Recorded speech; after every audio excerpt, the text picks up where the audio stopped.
শুভ দুপুর সবাইকে। বন্ধুরা, আমি কিন্তু আমার কথা রাখি। তো প্রতিদিন আমি তোমাদের সঙ্গে শেয়ার করে থাকি কি কি রান্না করেছি। তাহলে দেখে নাও।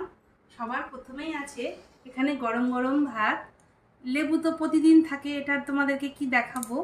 এদিকে আছে চাল কুমড়ার চোচার আলু দিয়ে এটাকে ভাজা। আর এইটা কি বলো তো বন্ধুরা, তোমরা কি বুঝতে পারছো? এটা হলো কাঁঠালের বিচি, পেঁয়াজ রসুন শুকনো লঙ্কা দিয়ে মেখেছি কিন্তু। আর এইদিকে দেখো কাতল মাছের ঝোল করেছি। আর তখন তো তোমাদেরকে দেখিয়েছিলাম বেগুন দিয়ে তেল চচ্চড়ি করব। দেখেছো কতটা লোভনীয় হয়েছে কিন্তু। এর সাথে গরম গরম ভাত, আর কিন্তু কিছু লাগবে না। আর শেষ পাতে আছে বন্ধুরা বিলেতি আমড়ার চাটনি। তো আজকে আছে এটুকুই মেনু। তো বন্ধুরা, আমার এই রেসিপিগুলো তোমাদের কেমন লাগে তো অবশ্যই কিন্তু কমেন্টে জানিও।